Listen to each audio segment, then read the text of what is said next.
Sadly, of course, it's not perfect.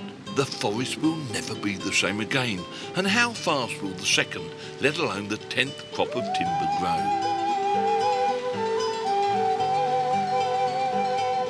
But it must be better than the old way. The area opened up to shifting agriculture.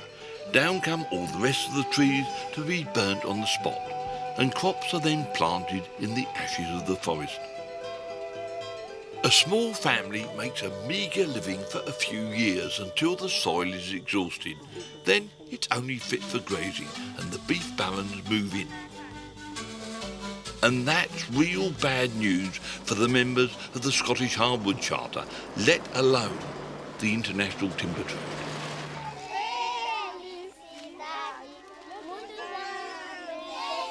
Parabéns para você, and it's only going to be a happy birthday if this experiment is seen to work and put into action on a grand scale. Because you see, without the forest, the mother tree cannot set any Brazil nuts, and there is no sustainable future for these and many other children. It really is a very knotty problem. And not the first one in this neck of the rainforest. Everything's up to date in Belterra City, or at least it was back in the 1930s when Henry Ford built this whole town as part of a large experiment in growing rubber for the motor car industry. Unfortunately, the experiment was a failure, but out in the old plantations, the work still goes on, thanks to the Brazilian Forest Research Institute, Embrapa. They've got 65 different sort of Brazilian trees here on test, and aren't they doing well? On my left, Brazil nuts, great to eat, and on my right, Brazilian Iroko, a really great timber. More than 3,000 different sorts of trees are found growing in the rainforests of the Amazon, but they can basically be divided into 3 different sorts. First, the light-coloured wood, and they grow the fastest. Then the reddy-brown woods, which grows slower. And finally, the really dark, deeply coloured woods, which grow slowest of all. Now, 31 years ago, in this area, many different sorts of trees were planted out in plantation form. And this, believe it or not, is one of the slow-growing ones, just about half my age.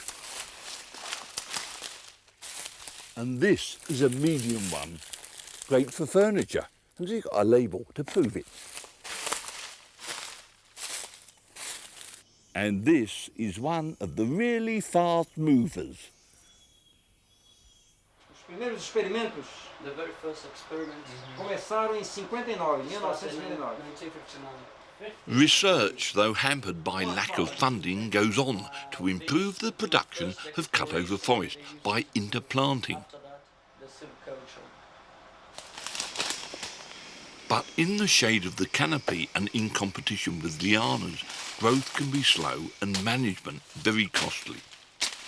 So, plantations on defunct farmland seem the most promising for the future, and with results which promise in excess of 120 cubic metres per hectare per year, that seems to be the way ahead. Now, at that rate of production, if half the area of the Brazilian rainforest which has been already destroyed was rehabilitated as plantation, it would produce around 2,000 million cubic metres per annum. Great news for the Scottish Hardwood Charter, because that's 20,000 times more than they need.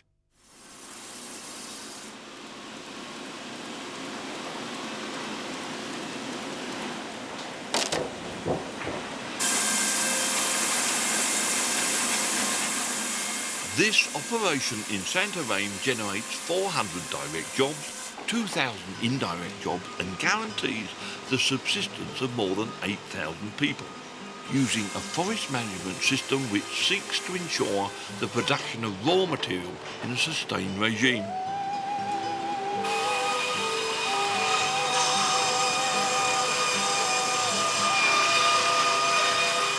Scale that all up to those new plantations, and there's real hope for 2.8 million people.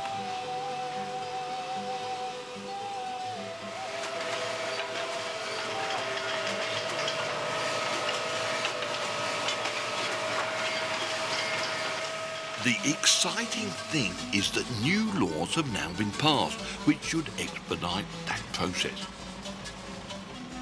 Brazil now knows the value of her timber resource and is beginning to handle it with the care it deserves all along the line of production, from the forest to the international market.